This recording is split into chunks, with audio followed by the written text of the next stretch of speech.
Hello, and a very good morning to you all, almost good afternoon.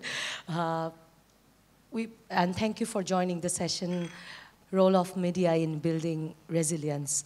Bangladesh is known to be a very resilient country. Bangladeshi people are famous for being resilient. They can survive everything. They survived the most disastrous natural disasters, and they have actually had to survive a few man-made disasters in last few years as well. And in Bangladesh, the media, from the viewers, readers' perspective, or if you look at it from, if I look at it from a journalist perspective, media is very, very vibrant. Vibrant in the meaning that there is no short of things actually media can do. And in Bangladesh, there is, the expectation and the demand from media to do more is very high as well. And we can see it as that means in Bangladesh, if media talks about something, it actually works, or it actually makes an impact. And maybe that is the reason that in Bangladesh, no discussion, no topic is discussed without bringing in the point that media can do better, media could do more to have more impact in the society about that matter. So.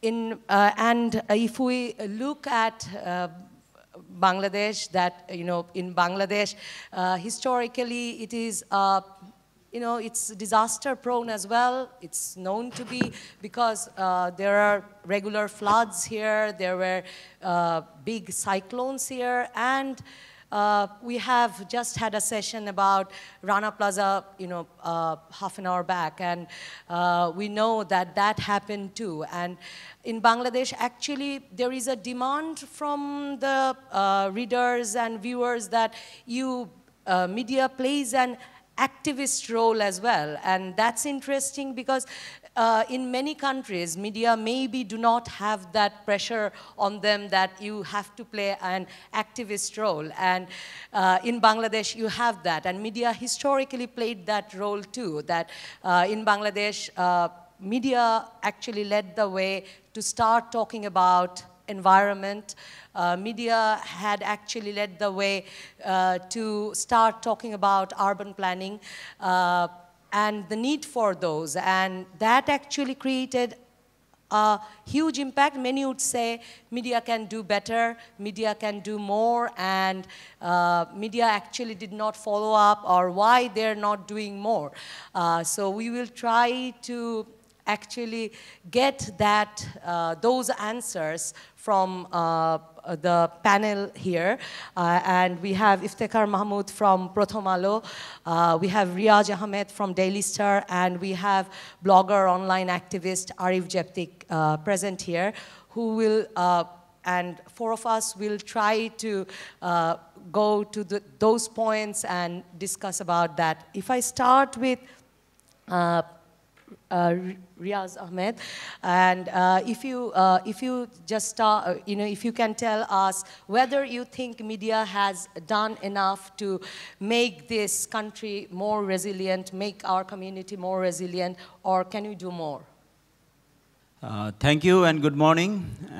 It's a privilege to be here and attending this session where we'll be discussing on the role of media. And as Namrita was saying, he actually transferred the microphone to me, posing a question that whether the media is doing enough. Actually, media's role is to inform people, to some extent, educate people on certain issues, and to some extent, reveal things which otherwise powerful people in powerful positions try to conceal. Very briefly, I try to understand myself like this, that what is media's role. So in that perspective, there are a lot of expectation from media. as member of public, and which is a very positive thing. Otherwise, if there were no expectation from media, the role of media would be very dull. So the point I'm coming from is that there is a question of prioritizing things in a certain society, in a certain point of time. So right at the moment when we are actually rebuilding democracy, quote unquote, after a prolonged period of autocracy, and then when we are actually economically in the riding on a growth propeller, so there are a lot of actually important issues which sort of try to always compete, the topics compete among each others to get a place within the primetime news bulletin or following morning's newspapers front page lead, second lead reports, or even inner page reports, because there is a lot of things to write about, lot of things to actually project. Now, coming to the point of whether doing enough in the giving coverage of these resilience issues, I think not enough, but definitely it is increasing. What it used to be in previous years, maybe a decade back or more than that, now things have changed, and dimensions, I mean, reporting dimensions also changed in the sense that there were at times both national and international media used to report more on disasters, casualties, and those kind of things, vulnerabilities, etc., etc. But now, as they found out that if Bangladesh is known for one of the major disaster-prone areas of the world, then it is equally, and to some extent now more than that, now known for its ability to cope with those kind of challenges and actually to turn around. So I think now media's role would be, and to some extent it has already been that to project those kind of things. I mean, how people are actually coping with these sort of challenges, and what is the role of the government here, what is the role of the development practitioners, the NGOs, and the marginal people themselves, what are their coping mechanisms, this sort of thing. So I'll get back to you again. These are my initial sort of remarks. If I can ask you another question, that you had been working for Daily Star for years now, and Daily Star has been one of the media which actually had taken, we from the reader's perspective have seen it bringing out many issues, environmental issues, and urban planning issues, and issues which actually can prepare the nation for future, prevent and prepare them for future disasters. If you can mention us about few good practices, like few big coverages your newspaper or Bangladeshi media in general have given to bring out few issues which were not being talked about, but then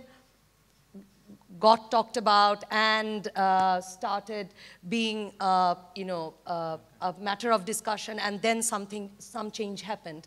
If you can mention about a few of those success stories. Okay. I'm afraid that instantly I may fail to recall all of those stories, but we had some great stories definitely on those issues, but of which I can readily recall how we reported on the impact of climate change in the southern region particularly, and on the farming communities. Those kind of reports we had done in recent past, and also about after those great devastating cyclones like Sidor and Ayla, Sidor and Ayla, after those kind of devastation, which had a lot of impacts on people's livelihood and the people who were actually affected had to struggle for several years to actually rebuild their the old structures and everything. So those kind of things, on those issues, we kind of revisited their stories time and again to show, to project that what kind of supports they actually got from the government, from the development partners, from the NGOs, and from within their community. So those, I think, as a media, is a kind of projection to show that that those are the experiences they have in the aftermath of the disasters. When disaster strikes, there were certain kind of scenarios, and after 1 year, 2 years, what kind of scenario it happened, and that experiences, when written in newspapers, that I think definitely gives the policy planners new thoughts for future planning. Thank you. Iftikhar Mahmood, you had been reporting on Sundarban for quite some time now, and where I wanted to get at, and Riaz Bhai already mentioned, that sometimes actually we start reporting before the disaster happens as well. So you had been reporting about this Sundarban waterway, that the ship carrying oil and coals, they should not pass through the waterway of Sundarban. But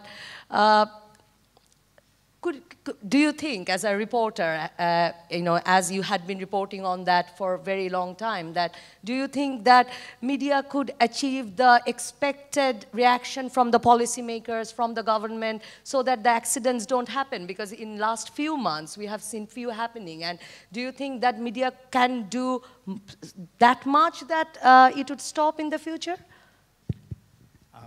Can I speak Bengali? Yes. Yes. মিডিয়ার role নিয়ে আপনি যেটা বললেন যে media কতটুকু এখানে act করতে পারে, তো এই ক্ষেত্রে আমি একভাবে হতাশাই বলবো যে বাংলাদেশের ক্ষেত্রে আমরা অনেক ছোট ছোট কেস স্টাডি করে অনেক লোকাল কমিউনিটির নানা ধরনের ইনোভেটিভ আইডিয়া, ইনোভেটিভ উদ্যোগ, এগুলোকে আমরা অ্যাপ্রিসিয়েট করে অনেক সময় রিপোর্ট করে থাকি। কিন্তু যখন একটা ঘটনা লার্জ স্কেলে ঘটে, তখন আমরা দেখি যে শুধুমাত্র মিডিয়া এককভাবে কোনো বড় রোল প্লে করতে পারে না। এখানে অন্য অনেকগুলো অ্যাক্টর থাকে, সেই অ্যাক্টরগুলো যদি ঠিকমতো তাদের রেসপন্সিবিলিটি নিয়ে যদি অ্যাক্ট না করে, তাহলে সেটা আসলে শেষ পর্যন্ত মানে মিডিয়া যে বিষয়টা ফোকাস করে সেটার কোনো সলিউশন আমরা দেখতে পাই না। এটা একটা বড় এক্সাম্পল হচ্ছে সুন্দরবনের ক্ষেত্রে আমরা দেখেছি যে সুন্দরবন দিয়ে আপনার জাহাজ চলাচল করছিল 2011 সাল থেকে। তো জাহাজ চলাচল শুরু হওয়ার পরে 2-3 মাস পরেই আমরা এটা নিয়ে রিপোর্ট করি যে সুন্দরবনের ভিতর দিয়ে অবৈধভাবে জাহাজ চলছে, এবং এটার ফলে সুন্দরবনের বায়োডাইভার্সিটির ক্ষতি হচ্ছে, আপনার ইকোসিস্টেমের ক্ষতি হচ্ছে, এই বিষয়গুলো। এবং এটা বন বিভাগ থেকে শুরু করে নানা ধরনের যারা বন্যপ্রাণী নিয়ে যে কাজ করেন তারাও এটা নিয়ে গভর্নমেন্টকে অ্যাওয়ার করলেন, এবং এটা নিয়ে রিপোর্ট ছাপা হলো, এবং আমরা দেখলাম যে সরকারের হাইয়েস্ট লেভেল থেকে বলা হলো যে এটা বন্ধ করতে হবে। কিন্তু পরবর্তীতে আমরা দেখেছি যে এটা নানা ধরনের আমরা বাংলা যেটাকে বলি টালবাহানা, নানা ধরনের টালবাহানা হয়েছে, এবং বলা হচ্ছে যে হবে, তদন্ত কমিটি হয়েছে, সচিবরা গিয়েছে, মন্ত্রীরা গিয়েছে, কিন্তু শেষ পর্যন্ত হয়নি। কিন্তু আমরা শেষ পর্যন্ত দেখলাম যে 2014 সালে ডিসেম্বরে একটা বড় জাহাজ 3.5 লক্ষ লিটার ফার্নেস তেল সহ একটা জাহাজ ডুবির ঘটনা ঘটলো, এবং ওইটার পরে তদন্ত কমিটি হলো, জাহাজ চলাচল বন্ধ হলো, এবং কিছুদিন পরে আমরা দেখলাম যে ওই লোকাল কমিউনিটি যেই তেলগুলো সুন্দরবনের ভেতরে পড়েছে সেটা তারা ওইখান থেকে কালেক্ট করা শুরু করলো, এবং গভর্নমেন্ট থেকে বলা হলো যে লোকাল কমিউনিটিকে ইনভলভ করে তেলগুলো অপসারণ করা হচ্ছে, সেরকম একটা বলা হলো, এবং তাদেরকে নানা ধরনের মানে প্রণোদনা দেওয়া হবে। কিন্তু সেই প্রণোদনা দেওয়ার ক্ষেত্রেও আসলে পরবর্তীতে কমিউনিটির দিক থেকে নানা ধরনের অভিযোগ এসছে। কিন্তু পরবর্তীতে আমরা দেখেছি তার কিছুদিন পরেই আবার সেই জাহাজ চলাচল শুরু হলো, এবং যেই বিষয়টা নিয়ে সবচেয়ে বেশি অ্যালার্ম ছিল যে তেলবাহী জাহাজ, যেটা লঞ্চকে কনভার্ট করে আপনার তেল ট্যাঙ্কার বানিয়ে সেখান দিয়ে সেই জাহাজ দিয়ে আপনার তেল সরানো, এইটাও চললো এবং এইটা চলার পরে আবারও কিছুদিন পর আবার কয়লাবাহী জাহাজ ডুবির ঘটনা ঘটলো। এবং হ্যাঁ, আমরা প্রতিবার প্রায় 20-25 বার এটা নিয়ে রিপোর্ট হয়েছে, বাংলাদেশের সমস্ত মিডিয়া এটা নিয়ে রিপোর্ট করেছে।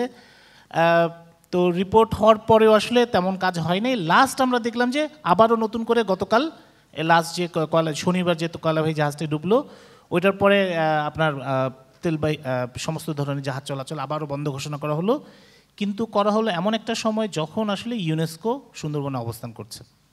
ইউনেস্কোর একটা টিম এসছে যারা আপনার যাদের দায়িত্ব হচ্ছে যে সুন্দরবনের যে রামপাল পাওয়ার প্ল্যান্ট হচ্ছে সেটার ফলে সুন্দরবনের ক্ষতি হচ্ছে বলে তারা আশঙ্কা করতেছে। সুন্দরবনের ভেতরে জাহাজ ডুবির ঘটনা ঘটেছে, এটাও ওয়ার্ল্ড হেরিটেজের একটা ভায়োলেশন। তো যদি এরকম ঘটতে থাকে তাহলে তারা অনুসন্ধান কমিটি করে ফ্যাক্ট ফাইন্ডিং রিপোর্ট দিয়ে ওয়ার্ল্ড হেরিটেজের তালিকা থেকে নাম বাদ দেওয়া হয় এবং সে বাদ দেওয়ার কিন্তু প্রিপারেশন হিসেবে একটা টিম এখন সুন্দরবনে অবস্থান করছে। ওই সময়ে এসে এই ঘটনাটা ঘটলো। ফলে আমরা দেখেছি যে মিডিয়া যথেষ্ট চাপ সৃষ্টি করতে পারে না, সব সময় চাপ সৃষ্টি করতে পারে না। আমি এক মিনিট যদি সময় দেন আরেকটা জিনিস বলতে চাই যে আমরা ডিজাস্টার নিয়ে অনেক কথা বলি যে বাংলাদেশের মানুষের ডিজাস্টার রেজিলিয়েন্স ক্যাপাসিটি অনেক বেশি, ব্লা ব্লা ব্লা ব্লা, অনেক ধরনের আমরা এক্সাম্পল বলি। কিন্তু আমরা একটা জিনিস সবসময় মিস করি, সেটা হচ্ছে যে বাংলাদেশের লোকাল কমিউনিটির, এটা একটা গবেষণায় এসছে, লোকাল কমিউনিটির রেজিলিয়েন্সটা আসলে রেমিটেন্সের উপর অনেক বেশি নির্ভরশীল। এবং আমরা জানি যে বাংলাদেশে যে সমস্ত এলাকায় রেমিটেন্স বেশি আসে তাদের ফাইন্যান্সিয়াল রেজিলিয়েন্স অনেক বেড়ে যায়। এবং এইটাকে অনেক সময় আমরা এনজিওদের দিক থেকে আপনার মানুষের স্পিরিট নানা ধরনের তকমা লাগানোর আমরা দেখি। কিন্তু যখন একটা ডিজাস্টারের পরে এখনও যে রেসপন্সের মুড, সেই রেসপন্সের মুডটা অনেক বেশি হচ্ছে ত্রাণ নির্ভর। এবং ত্রাণ নিয়েও কিন্তু আপনি যদি 1970 সালের আমি একটা ঘটনা বলতে চাই, পিটার কাস্টার্সের নাম আপনারা অনেকে শুনে থাকবেন। উনি রিসেন্টলি গত কয়েক মাস আগে মারা গেছেন, এক ডাচ ফিলান্থ্রপিস্ট বলতে পারেন, অ্যাক্টিভিস্ট বলতে পারেন। ওনার ক্যারিয়ার শুরু হয়েছিল 70-এর ঘূর্ণিঝড়ের পরে। বাংলাদেশে ডিজাস্টারের পরে যে ত্রাণ দেওয়া হতো সেখানে বাটার, ব্রেড, জুস, হ্যাঁ, এইগুলো দেওয়া হচ্ছিল এবং ওইটা নিয়ে উনি রিপোর্ট করলেন। এবং রিপোর্টের পরে এটা নিয়ে অনেক আলোড়ন হলো সারা দুনিয়ায়। রিসেন্ট আমার সিডার এবং আইলার পরে ঘূর্ণিঝড়ের পরে আমি যখন কাভার করতে যাই, সেম এক্সপিরিয়েন্স আমার হয়েছে। আমি দেখেছি যে সেখানে পানির বোতল, তারপর হচ্ছে জুস, শাড়ি, এমন সব জিনিস দেওয়া হচ্ছে যেগুলো আসলে লোকাল কমিউনিটি কোনোভাবে সেটা চাচ্ছিল না। এবং আমি এমনও দেখেছি যে মানুষকে এরকম পানির বোতলে পানি দেওয়া হচ্ছে, মানুষ সে পানিটা ফেলে দিয়ে শুধু বোতলটা দিয়ে যাচ্ছে। তার মানে মানুষের চাহিদা কিন্তু বোতল, পানি না। সে পানিটা বৃষ্টির পানি সংরক্ষণ করে খেতে সে অভ্যস্ত। ফলে এই মিডিয়া এটা নিয়ে আমি বলবো যে 70 থেকে রিপোর্ট করেছে। মিডিয়া সুন্দরবন নিয়ে অনেক আগে থেকে রিপোর্ট করেছে। কিন্তু যদি এইটার যারা সমাধান করবে তাদের মাথায় যদি জিনিসটা না ঢুকে, তাদের যদি নানা ভেস্টেড ইন্টারেস্ট থাকে, তাহলে আসলে এটা সমাধান হওয়া কঠিন। যেটা খুবই ক্ষুদ্র পরিসরে পার্সোনাল লেভেলে অনেক ধরনের সফলতা, রেজিলিয়েন্স, অনেক কিছু আমরা দেখাতে পারি, অনেক জার্গান আমরা বাজওয়ার্ড আমরা ইউজ করতে পারি, কিন্তু এটা আসলে লোকাল রাষ্ট্রের পলিটিক্যাল ইকোনমির উপরে নির্ভরশীল। Thank you. If I can translate Iftikhar Mahmood's comment in a gist, that he is saying that as a journalist, he feels a bit frustrated sometimes that because he thinks that media alone cannot do much. They can keep on reporting. As an example, he talked about the Sundarban situation, that they had been reporting on that, that Sundarban water should not be used for carrying oil and coal carrying ships, but nothing happened actually. But in 2014 December, when a ship with 1,000 liters of oil had been capsized in Sundarban waters, then people started talking about it, and government had to concentrate on that. And they promised that they will make a different and alternative, they will develop an alternative waterway inside Sundarban.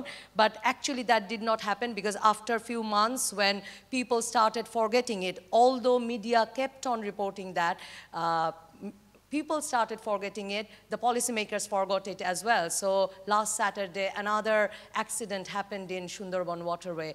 And now the government is saying that, yes, they will stop any ship going through that waterway. But Iftikhar Mahmood's frustration is that government took that decision because now UNESCO is visiting Sundarban area, and UNESCO is threatening to remove Bangladesh's Sundarban's name from the World Heritage Site. So maybe that worked as a pressure group too. And he was saying that we like to say that Bangladeshi people are very resilient, but it actually depends on their economic condition. And from his experience, he saw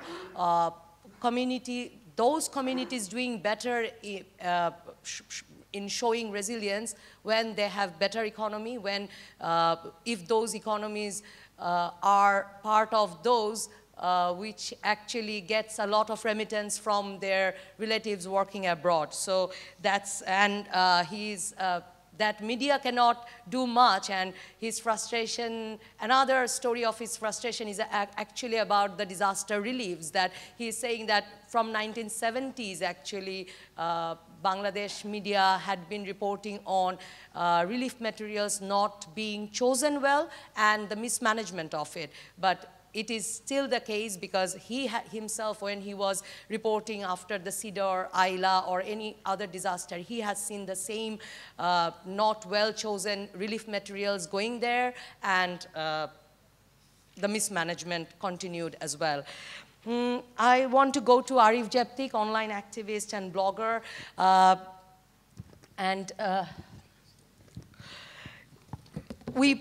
In social media, social network, and in blogs, we often see that people actually showing the frustration that media is not doing enough. They are talking about being part of the online media, the new media. They are actually talking about us, who we work in the mainstream media, and they're saying they are not focusing on the right issues. And that is why the policymakers are not paying heed to it.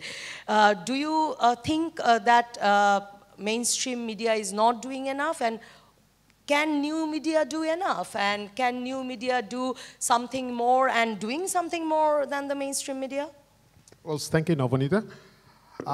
In fact, resilience is a boring topic. It's not politics.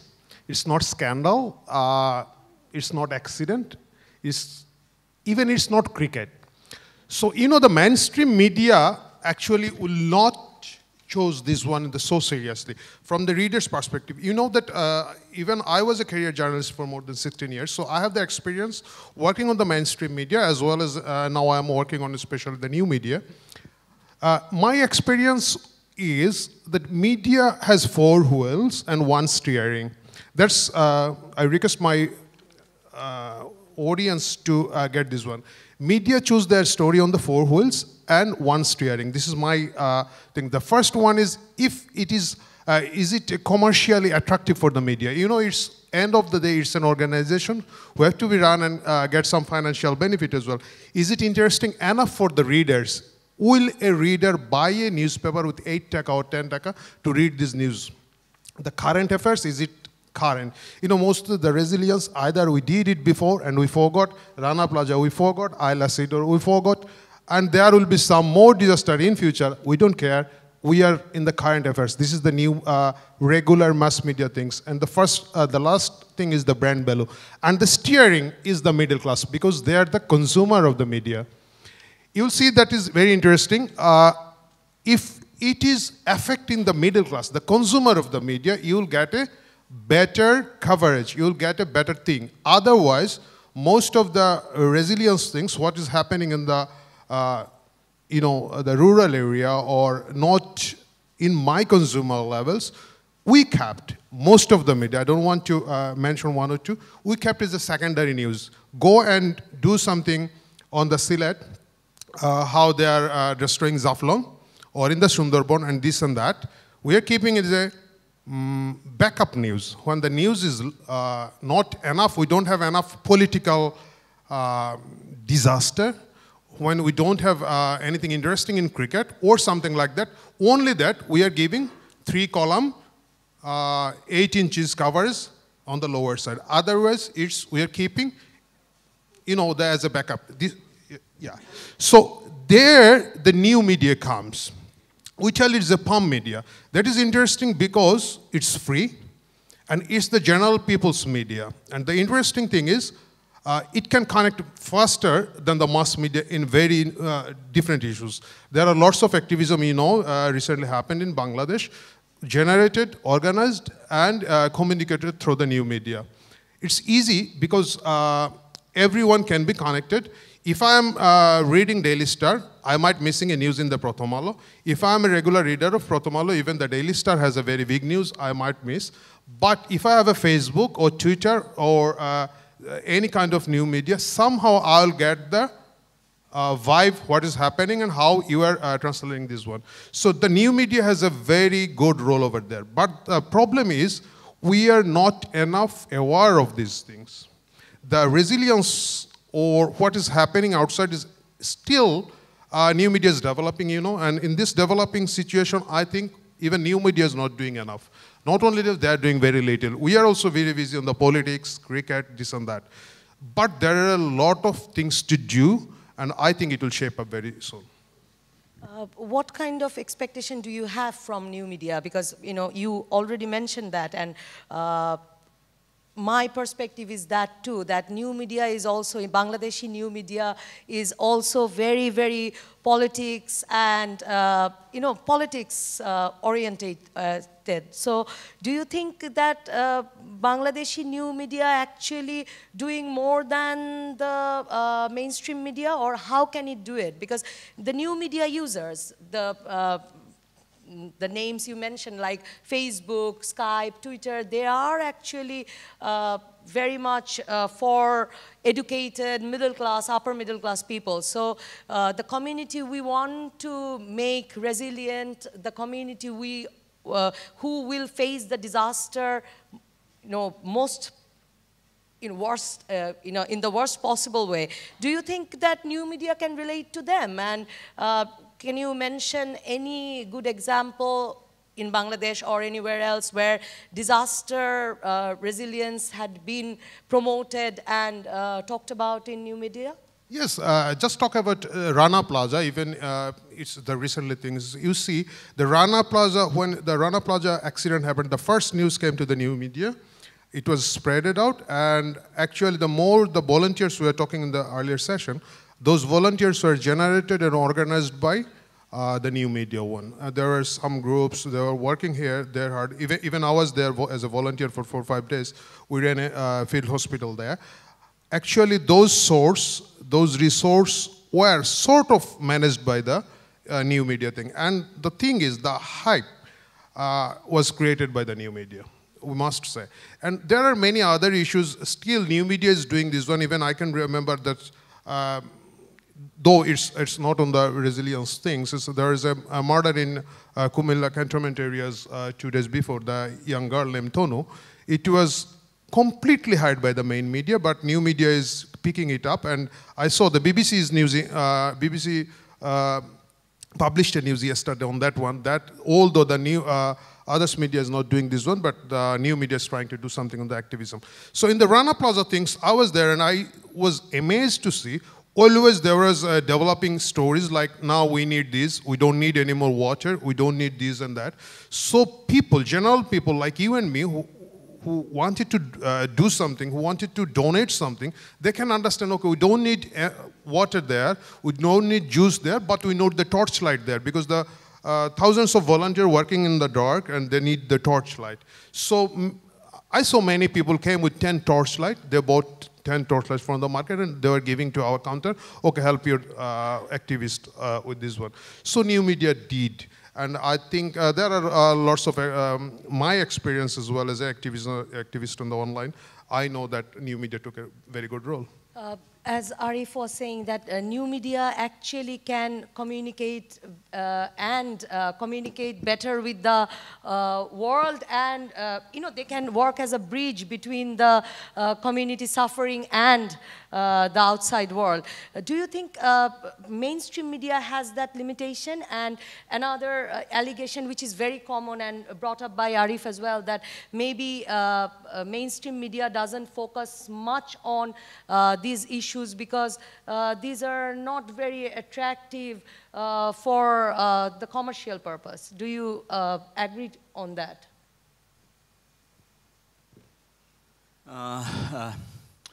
I'm afraid this is not a debate between I hope it's not a debate between the new media and the traditional media. Actually, as far as the Daily Star is concerned, we are as new media as the traditional media, because we are now a converged media where there is every platform is at work at any given point of time.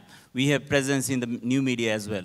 We have our online going on, apart from the printed version of the newspaper. We have mobile presence, mobile app presence, and we have multimedia productions. We have video productions in our online platforms. Absolutely. Is it because of that mainstream media also incorporating around the world, of course, new media, because there was a limitation of mainstream media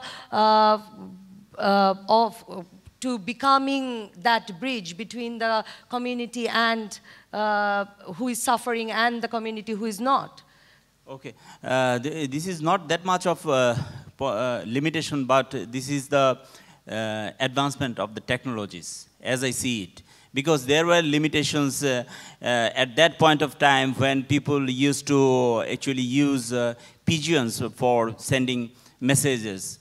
And there were limitations when people used to write on stones or leaves to communicate. So those kind of limitations have been there, will be there, but we actually transit from one platform to other as the technologies advances.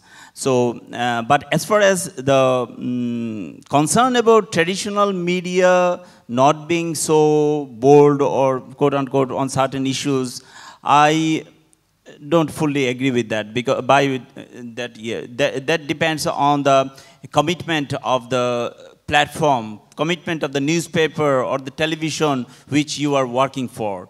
As far as my newspaper is concerned, we don't have any kind of problem with going in public with all sort of issues, including taboo issues. We don't think that we want to deliberately hide something. That much I can say. Is it too much of an expectation on journalists and on media that actually they will be the ones who will be talking about each and every issue, and they will continue be the activists, because activists work on one issue, each activist group, and they can continue working on that. Can media keep on doing the lead on one issue? There is a limitation, and it's not always commercial, right? I'm so glad that you raised this issue. I, for one, as a journalist working for last 30 years, never consider myself as an activist. There are some colleagues within my newspaper who consider themselves more activists than journalists. I always say I'm a journalist, want to remain a journalist, and will die a journalist probably, God knows. But activism is not my cup of tea. Actually, newspaper and news reporters don't prescribe things. What they write is actually try to reflect the society, and the people who are sitting here at various capacities over the years. You have said something, you have done something. We actually try to write about those things in the newspaper or try to show those things in the television. In the process, by default, if someone is benefited, that's all the good. But activism is, I don't think if I can area. add something with you, Riaz Bhai, that actually as a Bangladeshi journalist, I believe that sometimes it's it's expected from us, demanded from us that we become more activists than journalists. Let me explain that like, as I started with this, that in Bangladesh, actually, media led the way to make environmental concerns and our national issue. So actually, media decided that we will talk about that. We will, and other than our political day-by-day activities, it is important that we start talking about global warming, that we talk about urban planning, we talk about Sundarban waterways safety before any accident happens. So sometimes media actually take an editorial activist role as well, and we have seen actually Riaz Bhai's newspaper, Daily Star, doing that for long about environmental issues and other issues too. So Iftikhar Mahmood, I want to go to you to about that do you think that media can do enough activism, in the sense that media can keep on following up? Many times we get that allegation too, that we do a news and sometimes we look at somewhere after the disaster happens and we forget. Do you think media can be accused of that? আমি এখানে একদমই একটা বিষয়ে first focus করতে চাই। Patriotism, nationalism, journalism, activism, it's totally complete different things. প্রত্যেকে যদি প্রত্যেকের কাজটা প্রফেশনালি করে, তাহলে সেটা মানে এটা সোসাইটিতে, রাষ্ট্রের মধ্যে এটা যারা পেট্রিয়টিক হিসেবে আছেন, যারা ন্যাশনালিস্ট হিসেবে আছেন, অ্যাক্টিভিজম হিসেবে আছেন, তাদের জন্য এটা বেনিফিটেড হতে পারে। আমি জাস্ট এক্সাম্পল আমি নিজের কাজের দিক থেকে এক্সাম্পল বলি। বাংলাদেশে যখন ক্লাইমেট চেঞ্জের ইম্প্যাক্ট নিয়ে অনেক কথা হচ্ছে, তখন আমি নিজে প্রথম আলোতে একটা রিপোর্ট করেছিলাম। তখন সারা দুনিয়ার আলোচনার বিষয় ছিল যে বাংলাদেশের 30% এরিয়া ডুবে যাবে because of global warming, sea level rise. বাংলাদেশের একজন সায়েন্টিস্ট, উনি একটা বড় গবেষণা করে দেখালেন যে বাংলাদেশ আসলে ডুববে না because of the siltation. The huge siltation come from the Himalayas and go through the Bay of Bengal, and it's dumped on the coastal areas, and that's why he said we are not sinking. And I published this report, and all the government officers said this is a conspiracy, because we trying to establish we don't need enough global fund, we don't need enough global assistance, because we don't sink. But এবং এই ঘটনার পরে গভর্নমেন্টের দিক থেকে rejoinder আসলো, যে scientist এটা নিয়ে কাজ করছিলেন, উনি একটা ইন্ডিপেন্ডেন্ট গভর্নমেন্ট অর্গানাইজেশনে ছিলেন, উনি তো বিপদে পড়লেন, ওনার চাকরি যায়, কারণ বাংলাদেশ যখন গ্লোবালি ক্যাম্পেইন করতেছে। এবং পরবর্তীতে এইটা নিয়ে অনেক আলোচনা হলো, রিজয়েন্ডারও শেষ পর্যন্ত ছাপা হলো। কিন্তু শেষ পর্যন্ত দেখা গেল যে বাংলাদেশ যে গ্লোবাল ফান্ড যেটা নিয়ে এসেছিল নানা আন্তর্জাতিক তহবিল থেকে, সেইটা তো একটা হরেবল রকমের লুটপাট হয়েছে, এবং এটা কিন্তু গভর্নমেন্টের নিজের অ্যাসেসমেন্টই বেরিয়ে আসছে। আমরা যখন এটা নিয়ে প্রথম জলবায়ু তহবিল 6 এবং অনেকে তো জলবায়ু তহবিলের টাকা এখনো দেয়ও নাই, অনেক রিচ নেশন। সো মানে have we bin following up? আমি এটা একটু জাস্ট ক্লিয়ার করি যে জলবায়ু তহবিল নিয়ে যখন প্রথম আমরা রিপোর্ট করি, ইনভেস্টিগেশন করি, দেখা যায় যে বেশিরভাগ জলবায়ু যারা পাচ্ছে তারা ওইটার জন্য এফিশিয়েন্ট না, এবং তাদের ওই রকম ক্রাইটেরিয়া নাই, কিন্তু তারপরে পাচ্ছে, এবং এটা প্রচুর পরিমাণে করাপশন হয়েছে। ওই রিপোর্ট করার পরেও তখন বলা হলো যে এটা কনস্পিরেসি, এটা জাতীয় স্বার্থের বিরুদ্ধে। এখন জাতীয় স্বার্থ কি? কে জাতির হয়ে কথা বলে? হ্যাঁ, কে জাতি? এইটা একটা বড় একটা কিন্তু বিগ কোশ্চেন আকারে দাঁড়ায়। কিন্তু পরবর্তীতে কিন্তু গভর্নমেন্ট নিজেই কিন্তু ইনভেস্টিগেট করে বললো যে হ্যাঁ, পিকেএসএফ থেকে ইনভেস্টিগেট করে দেখা গেল যে না, এটা কিন্তু সত্য যে করাপশন হয়েছে। এবং গভর্নমেন্ট যখন নিজে এটা স্বীকার করলো, বাংলাদেশ না, এটা তো সায়েন্টিস্টদের ব্যাপার। কিন্তু আমাদের আইপিসিসি রিপোর্টে 2006 সালে আইপিসিসি রিপোর্টে বলা হয়েছিল যে বাংলাদেশ ডুববে না, সেটা কিন্তু একটা গ্লোবাল একটা মডেল অ্যাসেসমেন্ট করে বলা হয়েছিল। কিন্তু বাংলাদেশের সায়েন্টিস্টরা ট্রু ফ্যাক্ট, এখানকার সিলটেশনের রেট, এখানকার হাইড্রোমরফোলজি, এগুলো চেক করে ওনারা গবেষণা করে বলেছেন যে বাংলাদেশ আসলে ডুববে না, because our water have lots of silt. So এইটা কিন্তু এটা অনেক ডিবেট আছে, আমি ওই ডিবেটে না ঢুকি। কিন্তু আমি ক্লাইমেট চেঞ্জ ইস্যুর মধ্যে যে জিনিসটাতে ঢুকতে চাই, সেটা হচ্ছে যে আমাদের ক্লাইমেট ফাইন্যান্স নিয়ে পরবর্তীতে আমরা দেখেছি যে এটা নিয়ে শেষ পর্যন্ত যখন গভর্নমেন্ট নিজে এটাকে স্বীকার করে নিয়ে পরবর্তীতে কিন্তু সে নিজেই কিন্তু ক্লাইমেট ফাইন্যান্সের অর্থায়ন বন্ধ করে দিয়েছে। এবং গভর্নমেন্টের যে ক্লাইমেট চেঞ্জ ট্রাস্ট ফান্ড, সেটা কিন্তু এখন close. Climate change resilience fund, যে রেজিলিয়েন্স নিয়ে এখন কথা হচ্ছে, যেটা ডোনার ফান্ডে করা হয়েছিল প্রায় 8,000 কোটি টাকা দিয়ে, সেটাও কিন্তু এখন প্রায় স্টপ। ফলে যদি আসলে ওই বিষয়গুলোকে কনস্পিরেসি মুডে না নিয়ে এগুলোকে কারেকশন মুডে যদি নিত, তাহলে কিন্তু আজকে এই পরিস্থিতি হতো না। বাংলাদেশ, আফ্রিকার অনেক দেশ অনেক টাকা পেয়েছে, বাংলাদেশ কিন্তু পায় নাই। সো আমার মনে হয় এই বিষয়টা যদি রেসপন্সটাকে নিতে হবে প্রোঅ্যাক্টিভলি, এবং এইটা থেকে এটাকে যদি কনস্পিরেসি মোডে কেউ অ্যানালাইসিস করতে যায়, তাহলে আসলে রেজিলিয়েন্স কমিউনিটি, রেজিলিয়েন্স স্টেট তৈরি হবে না। Thank you. Iftikhar Mahmood wanted to emphasize on actually taking what media says and the information media publishes more not that critically, because sometimes our policymakers, if we start talking about environmental issue, climate change issue, government and policymakers start thinking that they must have an agenda. That's why they have started writing about this issue. And he's saying that more if we can accept the information given by the media and analyze it in more non-critical way, then we can benefit more from there. Arif Jeptik, I want to go to you.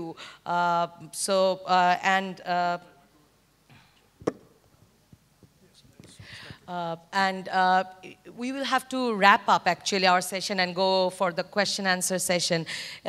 If you can talk more about following up of the issue, do you think that, I was saying that there is an allegation about media, if we say traditional media, mainstream media, that they don't keep on following up. Do you think that new media can add on to that they can keep on following up something which is not being followed up by the traditional media? Well, here's the thing. The first, I agree with that is from the journalist perspective, what's happening, it's a current issues, and media has to act on many issues. But when the activist role, a group of activists, they're working on a specific agenda one. So those activists, if they're in the new media, they can follow up. The people who are interested in a specific activism, they can get the benefit from the new media one. They can publish everyday story, and they can connect each and every one with their palm media. That's what I think, because everyone is the smartphone now. And this is what they can do. And if, the middle class peoples are moving, and if the enough awareness build up, definitely media will connect them more often. That when everyone, if the talk about is on the same issues each and every time, so the mainstream media will think, okay, this one needed to be followed up more. Otherwise, they have, every day there are new news coming and everything else. Maybe the main media is not capable enough to give everyone the same important space. That I agreed. So there is no short of space in new media, or yes, and actually the activism has to come from the outside. That's I agree with him that if someone is working on a specific thing, then media can connect. Media can tell that these guys are doing this one, as well as the general media, the mass media. They are doing their part. They are reporting on the corruptions, on those issues, or how it can be developed with the scientists and everything. But if the activism can give them enough support, then media can connect. And if everyone is working together in the new media, even in the main media, then we can get the more benefit over there. I want to finish the formal session here on that note, that maybe we can say in a line that if we cannot connect with the community better, if we cannot actually make enough impact on the community, then media's role will be limited. So it is actually about connecting more people and bringing in more people's view and the voice of the people who are actually suffering and who are actually showing the resilience.